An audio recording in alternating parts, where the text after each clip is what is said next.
உலகத்தார் எப்படி நினைக்கிறாங்க, உலகத்துல உள்ளவன் எப்படி ஆசைப்படுறான், எப்படி ஜாலியா இருக்கிறான், எப்படி ஊர் சுத்துறான், எப்படி தன்னுடைய காசு பணத்துங்களை எல்லாம் வீண்வரையும் பண்றான், அது மாதிரி நாம் வாழ வேண்டும் என்ற அந்த போட்டியும் அந்த பொறாமையும் தான் மனிதனுடைய வாழ்வை தாழ்ந்த ஒரு நிலையை நோக்கி செல்வதற்கு காரணமாக அமைகிறது என்பதை நாம் விளங்கிக் கொள்ள வேண்டும். வாழ்க்கையில அல்லாஹ் என்ன தந்திருக்கிறானோ அதை கொண்டு வாழ்வதற்கு நீ முயற்சி செய் என்று இஸ்லாம் நமக்கு அழகிய வழிகாட்டுதலை தந்திருக்கக்கூடிய நிலையை பார்க்கிறோம். இன்னொரு விஷயம் என்ன அப்படின்னு தற்கொலைக்கு ஒப்பிட்டு பார்க்கிற தன்மைகள் என்பது இருக்கிறது. அவனை போல நான் இல்ல, அவளை போல நான் இல்ல, அவன் உடம்பை போல, அவன் அழகை போல, அவனுடைய பொருளாதாரத்தை போல, அவருடைய கல்வியை போல, அவருடைய குடும்பத்தாரை போல, அவருடைய பதவியை போல, இப்படி பல விஷயங்கள்ல ஒப்பிட்டு பார்க்கக்கூடிய தன்மை என்பது மனித சமுதாயத்தில் இருக்கிறது. அது இல்லாம மனிதனை இல்லை என்று சொல்லக்கூடிய அளவுக்கு ஒப்பிட்டு பார்த்துக்கிட்டே இருக்கிறான். கீழ்நிலையில உள்ளவன் சரி, மேல்நிலையில உள்ளவன் இருந்தாலும் சரி, உலகத்தில் எல்லா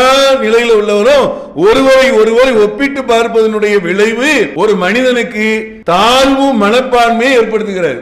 அல்ஹம்துலில்லாஹ். அகிலங்களை எல்லாம் படைத்து பராமரிக்கக்கூடியவனும் கண்ணியத்தின் அதிபதியும் புகழ் அனைத்திற்கும் சொந்தக்காரனாக இருக்கக்கூடிய எல்லாம் வல்ல அல்லாஹுவின் நல்லடியார்களே, அல்லாஹு ரப்புல் ஆலமீன் ஒரு அற்புதமான வாழ்க்கையை மனித சமுதாயத்திற்கு தந்திருக்கிறான். மனித சமுதாயத்தினவர்கள் இந்த வாழ்க்கையினுடைய முக்கியத்துவம் அறியாமல் இந்த உலகத்தினுடைய பல்வேறு விதமான பிரச்சனைகளை எதிர்கொள்ள முடியாமல் தற்கொலை என்ற ஒரு நிலைக்கு செல்லக்கூடிய ஒரு சூழ்நிலையை நம்ம பார்க்க முடிகிறது. உலகம் முழுவதும் தற்கொலை செய்யக்கூடிய மக்கள் இருந்தாலும் இந்தியாவிலையும் அதுபோன்று ஏராளமான பேர் தற்கொலை என்ற முடிவுக்கு செல்லுகிறார்கள். தற்கொலை குறித்து இஸ்லாம் மார்க்கம் நமக்கு என்ன சொல்லுகிறது, இஸ்லாத்தினுடைய கட்டளைகள் என்ன அப்படிங்கிற விஷயத்தை நம்ம தெரிந்து கொண்டோம் என்று சொன்னால் அதை பிற மக்களுக்கு எடுத்து சொல்லக்கூடியவர்களாகவும் இஸ்லாம் மார்க்கம் நமக்கு கற்றுத்தந்திருக்கக்கூடிய அற்புதமான வழிமுறைகளை பின்பற்றக்கூடியவர்களாகவும் நாம் இருப்போம் என்பதற்காகத்தான் தற்கொலைக்கு இஸ்லாம் கூறக்கூடிய தீர்வு என்ன அப்படிங்கிற விஷயத்தை இந்த ஜும்மாவில் நம்ம பார்க்க இருக்கிறோம். அல்லாஹ் ரப்பல் ஆலமீன் தந்திருக்கக்கூடிய அற்புதமான வாழ்க்கையினுடைய நிலையை தன்னை தானே அழித்து கொள்ளக்கூடியதை தற்கொலை என்கிறார்கள். தன்னுடைய உயிரை தானே மாய்த்து கொண்டார், ஃபெயில் ஆகிவிட்டார், அதனால தற்கொலை செய்து கொண்டார். இவங்களுடைய குடும்பத்தில் பிரச்சனை ஏற்பட்டு விட்டது, அதனால் மனச்சங்கடத்தினால் தற்கொலை செய்து கொண்டார். ஏராளமான முறையில் கடனாகிவிட்டது, அதனால் தற்கொலை செய்து கொண்டார் அப்படின்னு ஒவ்வொரு நாளும் பத்திரிகையிலே செய்திகள் வருவதை நம்ம பார்த்து வருகிறோம். தற்கொலைக்கு ஏதாவது ஒரு காரணத்தை சொல்றாங்க. குடும்ப பிரச்சனை அல்லது வாழ்க்கையில் ஏதாவது ஒரு விஷயங்களில் ஏற்படக்கூடிய பிரச்சனைகள் அல்லது பள்ளிக்கூடம், காலேஜ் இது மாதிரியான இடங்களில் மார்க்கு குறைவாக வாங்கினால் அதில் மன அழுத்தத்தினால் தற்கொலை செய்யக்கூடிய நிலையெல்லாம் பார்க்கிறோம். அதாவது எக்ஸாமுடைய ரிசல்ட் வருவதற்கு முன்னாலேயே அந்த பயத்தில் பிள்ளைகள் தற்கொலை செய்து கொண்டார்கள் என்கிற செய்தியெல்லாம் பார்க்க முடிந்தது. ஆனால் இஸ்லாமிய மார்க்கத்தை பொறுத்தமட்டிலே இந்த உலகத்தினுடைய எல்லா விஷயங்களுக்கும் தீர்வை சொல்லக்கூடிய மார்க்கம் தான் இஸ்லாமிய மார்க்கம். உலகத்தினுடைய என்னென்ன பிரச்சனைகள் எல்லாம் ஏற்படுமோ அது எல்லாத்தையும் உள்வாங்கி தான் இஸ்லாம் மார்க்கம் நமக்கு வழிகாட்டுதலை ஏற்படுத்தியிருக்கிறது, அற்புதமான வழிகாட்டுதலை தந்திருக்கிறது. அல்லாஹ் ரப்பல் ஆலமீன் இந்த உலகம் என்பது ஒரு சோதனைக்கான களம் என்று சொல்லுகிறான். இந்த உலகம் என்பதே மனித சமுதாயம் படைக்கப்பட்டிருக்கிறதுனா சோதனை இல்லாமல் சொர்க்கம் இல்லை. சோதனைக்கு தான் எல்லாம் படைச்சிருக்கிறேன். வல நபுலு வண்ணக்கும், உங்களை நாம் சோதித்து பார்ப்போம் என்று அல்லாஹ் ரப்பல் ஆலமீன் சொல்லுகிறான். அப்போ மனித சமுதாயத்தை நம்ம சோதிக்க தான் செய்வோம், சோதிக்கிறதுக்கு தான் நம்ம படைச்சிருக்கிறோங்கிறான். அப்போ ஃபர்ஸ்ட் இஸ்லாம் நமக்கு சொல்லக்கூடிய விஷயம் என்ன அப்படின்னு சொன்னால், மனிதன் என்று ஒருத்தன் பிறந்துட்டான் அப்படின்னு சொன்னால் அவன் சோதனையை எதிர்கொள்ள வேண்டும். சோதனையை எதிர்கொள்ளாத மனிதனே கிடையாது. இல்லை எனக்கெல்லாம் சோதனையே கிடையாது, எனக்கு பிரச்சனை கிடையாது, என் குடும்பத்தில் பிரச்சனையே கிடையாது, என்னுடைய தொழிலில் பிரச்சனை இல்லை, என்னுடைய நிறுவனங்களில் பிரச்சனை இல்லை, என்னுடைய வேலைகளில் எந்த ஒரு இது இல்லை அப்படின்னு சொல்லக்கூடிய நிலையில் ஒருவரும் இருக்க முடியாது.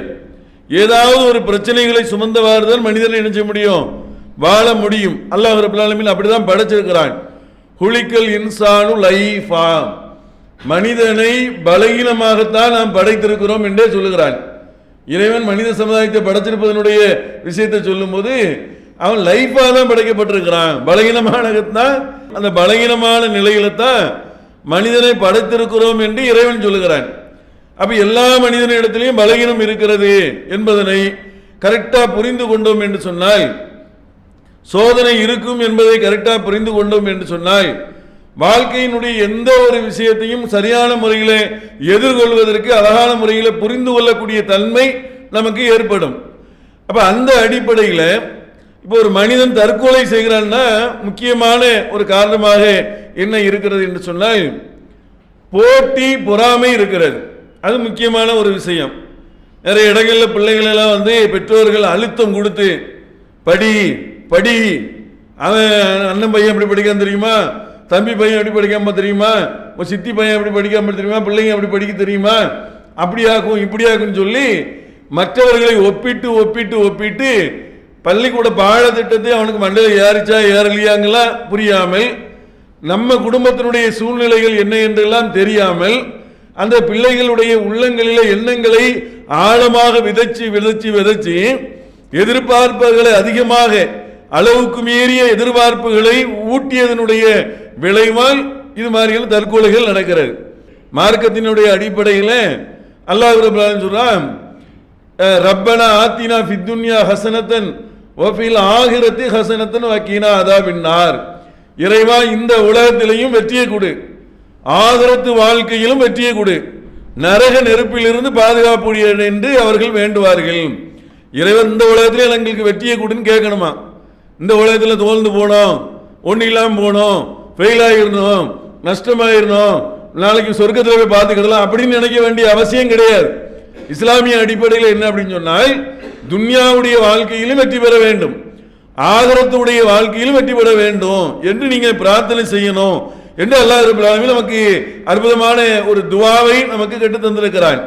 அப்ப இந்த உலகத்தில் நம்ம முயற்சி செய்யலாம்னா முயற்சி செய்யலாம், போட்டி போடலாமா என்ன போட்டி போடலாம், நல்ல காரியங்களுக்கு போட்டி போடுங்கள். நபிகள் நாயகம் ஸல்லல்லாஹு அலைஹி வஸல்லம் சொன்னாங்க, ஒருவருக்கு செல்வம் கொடுத்து அந்த செல்வத்தை நல்ல வழியில் செலவு செய்கிறார் என்று சொன்னால், ஒருவருக்கு கல்வி கொடுத்து அந்த கல்வியை நல்ல வழியில் செலவு செய்கிறார் என்று சொன்னால், அதை பார்த்து நீங்கள் பொறாமைப்படுங்கள் அப்படின்னு நாங்க ரசூலுல்லாஹ். பொறாமைப்படுவது எப்படி இருக்குன்னு சொன்னால், பாருங்க நல்ல சம்பாதிக்கிறான், நல்ல வழியில் செலவு பண்றான், பாருங்க நல்ல கல்வியை கற்றிருக்கிறான், நல்ல வழியில அந்த கல்வியின் மூலியமாக 4 பேருக்கு பயனுள்ள காரியங்களை செய்கிறான், இது மாதிரி நம்மளும் செய்யணும், நம்மளும் அது மாதிரி அந்த பொறாமைப்படுவது மார்க்கத்திலே குற்றம் கிடையாது, பாவம் கிடையாது, தவறானது கிடையாது. ஆனால் பொறாமைகள் அப்படியா இருக்கிறது, அந்த மாதிரியான நிலையிலேயே இன்னைக்கு இருக்கிறாங்க. அந்த மாதிரி நினைக்க, அவன் பாருங்க 1 லட்சம் ரூபாய் சம்பாதிக்கிறான், இவன் பாருங்க 2 லட்சம் ரூபாய் சம்பாதிக்கிறான், இவன் பாருங்க நிறைய பொருளாதாரத்தை திரட்டுறான், இவன் பாருங்க இவங்க ஏசி வாங்கிட்டாங்க, இவங்க பாருங்க கார் வாங்கிட்டாங்க, இவங்க பாருங்க வீடு வாங்கிட்டாங்க, இவங்க பாருங்க சொத்து வாங்கிட்டாங்க என்று இந்த பொறாமைகள் தான் ஒரு மனிதனை தாழ்வு நிலைக்கு கொண்டு போகக்கூடிய நிலையை நம்ம பார்க்கிறோம்.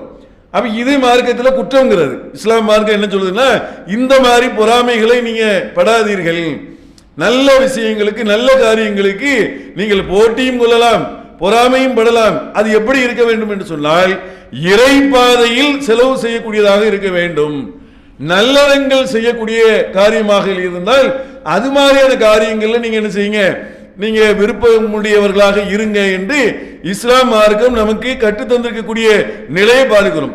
ஆனால் நம்ம இஸ்லாம் மார்க்கத்தினுடைய சட்டத்தில் திட்டத்திட்டங்களெல்லாம் ஒரு ஓரத்தில் ஒத்துக்கி வச்சுட்டு உலகத்தார் என்ன சொல்றாங்களோ அது மாதிரி தான் நம்ம நடக்கிறோம் இல்லையா? உலகத்தார் எப்படி நடக்கிறாங்க, உலகத்தில் உள்ளவன் எப்படி ஆசைப்படுறான், எப்படி ஜாலியா இருக்கிறான், எப்படி ஊர் சுத்துறான், எப்படி தன்னுடைய காசு பணத்துங்களை எல்லாம் வீண் வரையும் பண்றான், எப்படி அவனுடைய பொருளாதாரங்கள் மற்ற விஷயங்கள்ல உலகத்தில் எப்படி ஜாலி அடிக்கிறான், அது மாதிரி நாம் வாழ வேண்டும் என்ற அந்த போட்டியும் அந்த பொறாமையும் தான் மனிதனுடைய வாழ்வை கீழ்நிலைக்கு தாழ்ந்த ஒரு நிலையை நோக்கி செல்வதற்கு காரணமாக அமைகிறது என்பதை நாம் விளங்கிக் கொள்ள வேண்டும். அதனால இந்த விஷயங்களை இஸ்லாம் நமக்கு என்ன செய்து அழகான முறையில் பாடம் நடத்துகிறது. வாழ்க்கையில் அல்லாஹ் என்ன தந்திருக்கிறானோ அதை கொண்டு வாழ்வதற்கு நீ முயற்சி செய் என்று இஸ்லாம் நமக்கு என்ன செய்து அழகிய வழிகாட்டுதலை தந்திருக்கக்கூடிய நிலையை பார்க்கிறோம். இன்னொரு விஷயம் என்ன அப்படின்னு தெரியுமா? தற்கொலைக்கு ஒப்பிட்டு பார்க்கிற தன்மைகள் என்பது இருக்கிறது.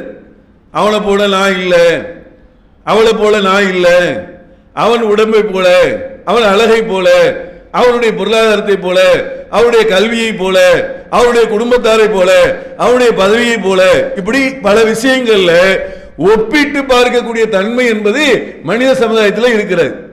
அது இல்லாம மனிதனே இல்லை என்று சொல்லக்கூடிய அளவுக்கு ஒப்பிட்டு பார்த்துக்கிட்டே இருக்கிறான். கீழ்நிலையில் உள்ளவந்தாலும் சரி, மேல்நிலையில் உள்ளவந்தாலும் சரி, உலகத்தில் எல்லா நிலையில் உள்ளவரும் ஒருவரை ஒப்பிட்டு பார்ப்பதனுடைய விளைவு ஒரு மனிதனுக்கு தாழ்வு மனப்பான்மையை ஏற்படுத்துகிறது. தன்னிடத்தில் உள்ள அருள் அவனுக்கு தெரியாது. அல்லாஹ் எல்லா மனிதனுக்கு அருள் கொடுத்துருக்கானா இல்லையா? அல்லாஹ் ரப்பல் ஆலமீன் சொல்லுகிறான், ஃபபி ஐய ஆலாயி ரப்பிக்குமா து கத்திபான். அல்லாஹ்வுடைய அருட்கொடையில் எதனை நீங்கள் பொய்யென கருதுகிறீர்கள் என்று அல்லாஹ் ரப்பல் ஆலமீன் கேட்கிறான். அல்லாஹ் ஏராளமான அருட்கொடைகளை தந்திருக்கிறான். ஒருவனுக்கு கல்வியை கொடுத்திருப்பான், ஒருத்தனுக்கு வீரனை கொடுத்திருப்பான், ஒருத்தருக்கு அழகை கொடுத்திருப்பான், ஒருத்தருக்கு அறிவை கொடுத்திருப்பான், ஒருவருக்கு உறவை கொடுத்திருப்பான், ஒருவருக்கு ஆட்சி அதிகாரத்தை கொடுத்திருப்பான். எல்லாரும் சமமா இருக்கிறாங்களா? கிடையவே கிடையாது. உலகத்துல யாராவது எந்த ஒரு நிலையிலாவது சமமான நிலையில் யாரும் கிடையாது. அல்லது எல்லாருக்கும் கொடுக்கப்பட்டது என்று எல்லா விஷயமும் இருக்குதால கிடையாது. அமெரிக்காவில் உள்ள வளம் இந்தியாவில் கிடையாது, இந்தியாவில் உள்ள வளம் அமெரிக்காவில் கிடையாது. பாலைவனத்தில் பெட்ரோல் கிடைக்கிறது, இங்க அது கிடைக்கல. இங்க செடி கொடிகள், ஏராளமான செல்வங்கள், தானியங்கள்லாம் உற்பத்தி ஆகுது, பாலைவனத்தில் அது கிடைக்கல. எல்லா நாடையும் அப்படிதான் எல்லாம் இணைச்சு வச்சிருக்கிறான், மாநிலங்களை கூட இணைச்சு வச்சிருக்கிறான். அதிசயமா இருக்குது.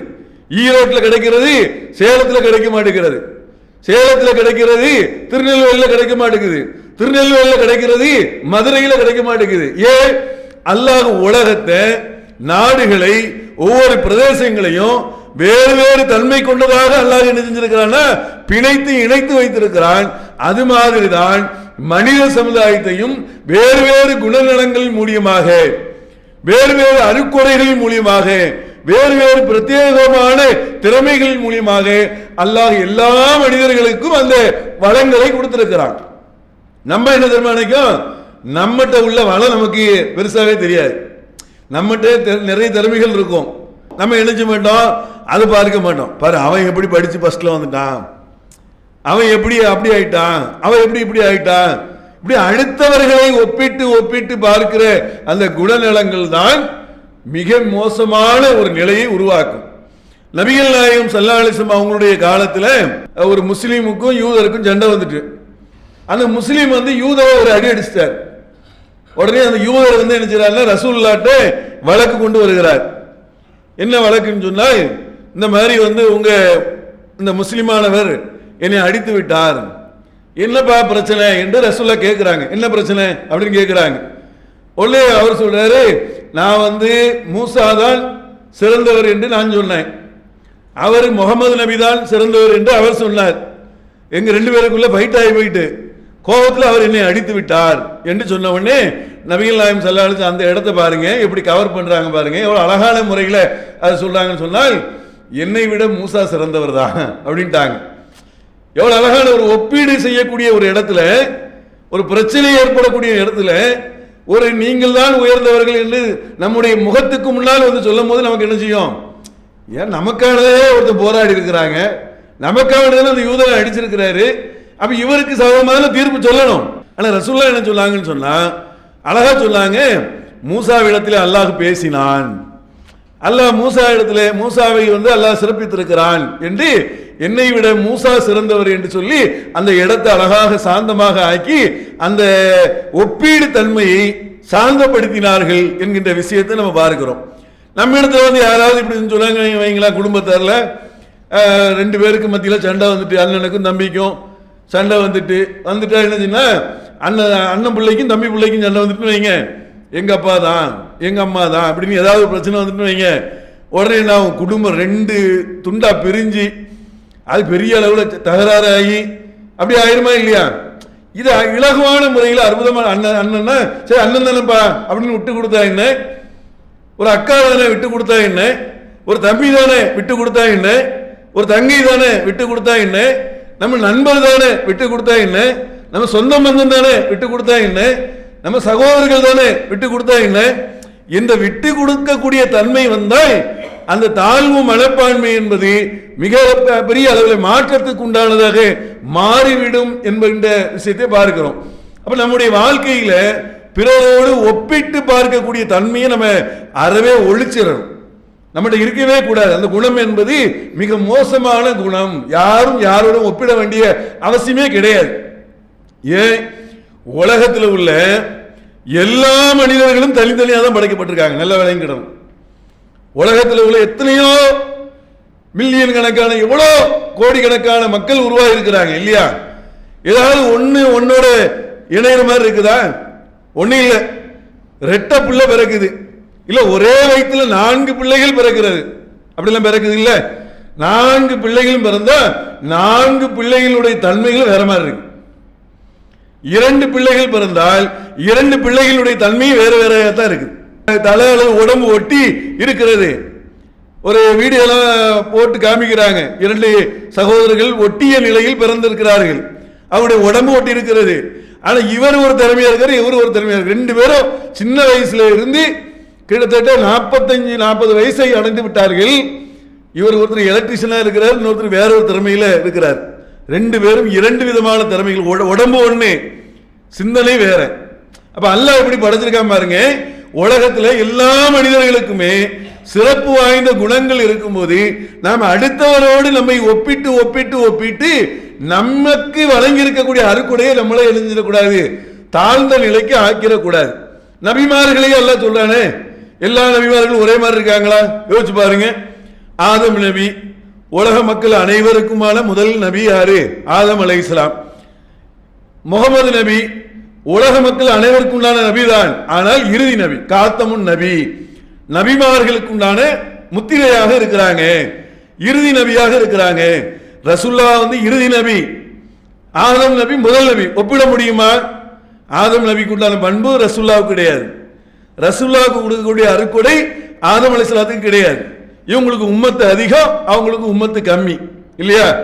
யோசிச்சு பாருங்க. மூசா அலைஹிஸ்ஸலாம் அவர்களுக்கு அல்லாஹ் ஆயாத்துல் பையினா 9 அத்தாட்சிகளை, அற்புதங்களை கொடுத்து அந்த இஸ்ரவேல் சமுதாயத்தை அல்லாஹ் வழி நடத்துவதற்கு மூசா அலைஹிஸ்ஸலாத்துக்கு கொடுத்தாங்க. ஆனா எத்தனையோ நபிமார்கள் வந்தாங்க. 1 லட்சம் மக்களுக்கு தான் அவங்க தூதராக வந்தார்கள். யூனுஸ் தூதராக 1 லட்சத்திற்கு நெருக்கமான மக்கள் மத்தியிலே அவரை தூதராக நம்ம அனுப்பினோங்கிற அல்லாஹ்.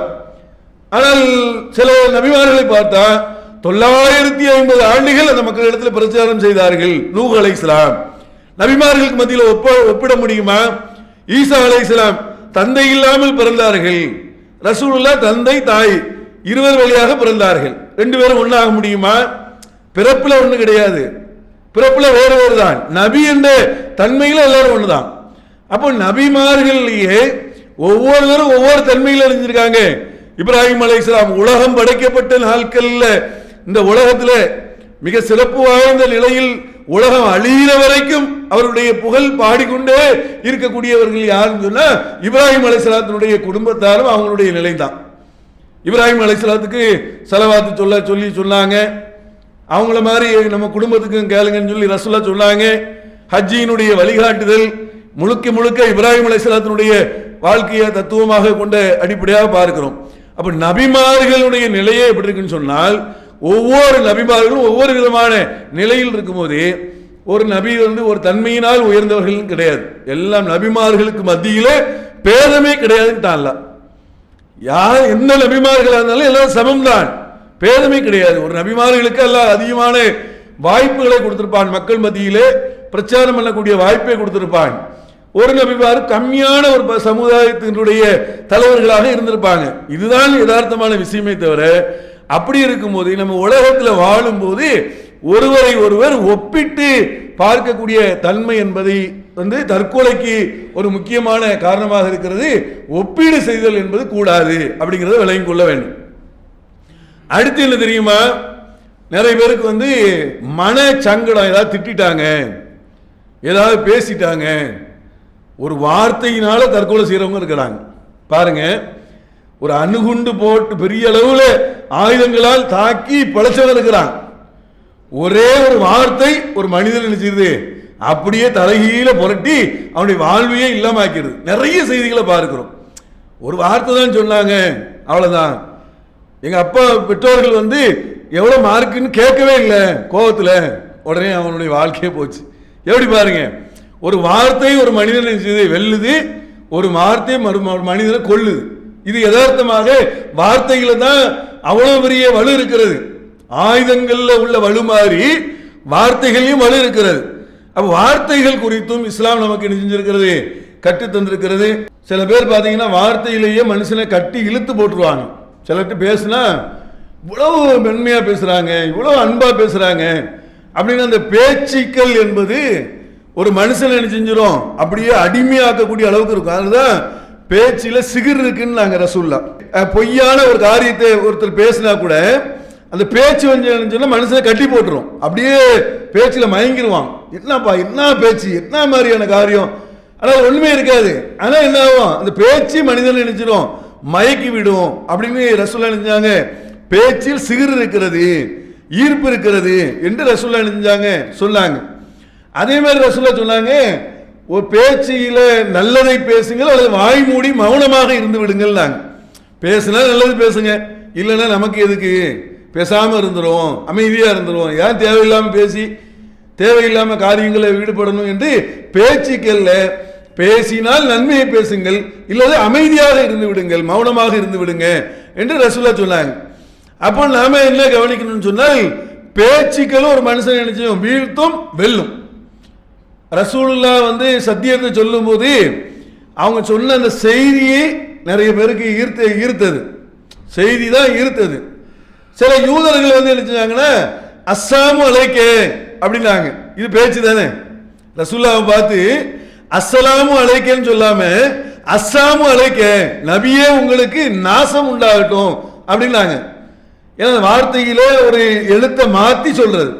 அஸ்ஸலாமு அலைக்குங்கிறது ஒரு வார்த்தையை மாத்திட்டு அஸ்ஸாமு அலைக்க வேகமா சொன்ன உடனே ரசூல்லா பதில் சொல்லுவாங்கல்ல, வலைக்கும் சலாம், அல்லாஹ் உங்களுக்கு அருள் செய்யட்டும் அப்படின்னு நினைச்சுக்கிட்டு உங்களுக்கு சாபம் உண்டாகட்டும் அவன் யூதன் சொல்றான். உடனே ரசூல்லாவுடைய குடும்பத்தார் கடுமையா அவங்க மேல கோவப்படுறாங்க.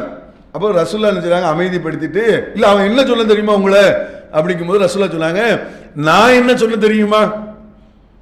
ரசூல்லா கேட்கிறாங்க, நான் என்ன சொல்ல தெரியுமா, வா அலைக்கும் அப்படின்னு சொன்னேன். எவ்வளவு அற்புதமான பாடம் நடத்திருக்காங்க பாருங்க ரசூலுல்லா. ஒரே வார்த்தை தான், அவன் சொல்றது சாபத்தை சொல்றான். அஸ்ஸாமு அலைக்க, நாசமா போங்க நபியே அப்படின்னு அர்த்தம். அது அஸ்ஸாமு அலைக்கன்னா நீங்க நாசமா போங்கன்னு அர்த்தம். வா அலைக்கும்னா உனக்கு உண்டாகட்டும், வேற ஒண்ணும் இல்லை. நீ நல்லதை சொன்னா நல்லது உண்டாகட்டும், கெட்டதை சொன்னா கெட்டது உண்டாகட்டும். இதுல ரசூலுல்லா ஐயோ என்னை பார்த்து இப்படி சொல்லிட்டானே, இப்படி அவமானப்படுத்திட்டானே, என்னை கேவலப்படுத்திட்டானே, நாசமா போன்னு சொல்லிட்டானே. நம்மளை யாராவது ரோட்டில் நம்ம பேசாமல் போய்கிட்டு இருக்கோன்னு வைங்க, அல்லது ஏதாவது நம்முடைய வேலை நம்ம ஒன்று இருக்கிறோம், திடீர்னு வம்புக்கு இழுத்து திடீர்னு கெட்ட வார்த்தை போட்டு திட்டுறான் நம்மளை. பைக்கு உரசிட்டாலோ இல்லை ஏதாவது சின்ன ஒரு பிரச்சனை ரோட்டில் கிட்டில் ஏதாவது தகராறு ஆகிட்டுன்னு வைங்களேன், நாம் அதை பற்றி இந்த தினம் எந்த பிரச்சனை இருக்குன்னு நம்ம நினச்சே பார்த்துருக்க மாட்டோம். சும்மா போகும்போது எவனாவது வம்பை இழுத்துருக்கான்னு வைங்க, ஒரு வார்த்தையை விட்டுருவான், டக்குன்னு எதையாவது ஒரு கெட்ட வார்த்தையை விட்டுட்டான்னு வைங்க, நமக்கு கடுமையாக கோவம் அடித்து மண்டையை பொழந்து தாடகிடெல்லாம் பிஞ்சு ரத்தம் சலச்சலன்னு ஊற்றி சட்டையை கிழிச்சு ரோட்லேயே உருண்டு புரண்டு நிற்போம். லாஸ்ட்டில் போலீஸ் ஸ்டேஷனில் போய் நின்று அவன் சமாதானப்படுத்தி ஆளுக்கு 10,000 கட்டிட்டு போன்னு சொல்லி அனுப்புவான் இல்லையா. ஒரு நிமிஷம் தான், ஒரு செகண்ட் யோசிச்சு அந்த காரியத்தை, இந்த மாதிரியான பிரச்சனை வர்றதற்கு என்ன காரணம், சரி நம்ம மேலதான் தப்பா, மன்னிச்சுக்காங்க, உரசிட்டு நம்ம தெரியாம, நான் உங்களுக்கு பகைவன் கிடையாது. ரோட்டில் போறவனுக்கு எல்லாரும் பகைவனா, தெரிஞ்சவனா, தெரியாதவனுக்கு பார்த்தீங்கன்னா என்ன நடக்குது. இப்போ அரபு நாடுகள்லாம் பார்த்தீங்கன்னா அங்கெல்லாம் 2 வண்டி வாங்கி இடிச்சுட்டா கூட 2 பேருக்கு சண்டை போட மாட்டாங்க. ஏன் காரணம்னா உடனே அந்த வண்டி ரிகவர் ஆகி தந்துருவானுங்க. அதுக்கு தகுந்த மாதிரி என்ன செஞ்சிருவான், புது எந்த நிலையில இருந்துச்சு அதே மாதிரி தந்துருவான். ரெண்டாவது அவங்க என்னன்னா வேணும்னு இடிக்கிறது இல்லை இல்லையா, இதை புரிஞ்சுக்கிட்டா அந்த பிரச்சனையே இல்லை. அப்ப என்ன ஆகுதுன்னா வேணும்னே இடிக்காம இவனே வாலண்டரியா போவாங்க. சிலங்கெல்லாம் எப்படி இருக்கு, வாலண்டியா ஆதீனம் என்ன செஞ்சாரு, கிராஸ் பண்ணி பெரிய வண்டியில் போயிட்டு பைபாஸ் ரோட கிராஸ் பண்ணும்போது ஒரு ஆளு தன்னுடைய பிள்ளைய ஆஸ்பத்திரிக்காக தூக்கிட்டு போறாரு, பாய் போய் இடிச்சது அவரு. ஆனால் வெளியில வந்து பேட்டி கொடுக்கறது என்ன, தொப்பி போட்டுட்டு தாடி வச்சுட்டு வந்து என்ன செஞ்சுட்டாங்க, வந்து இடிச்சிட்டாங்க. இவர் 2000 ரூபாய் வாங்கிட்டு வர போயிருக்கிறார். அப்ப இந்த மாதிரி என்ன செய்யாங்கன்னா கலவரப்பும் கலவரம சிந்தனையாக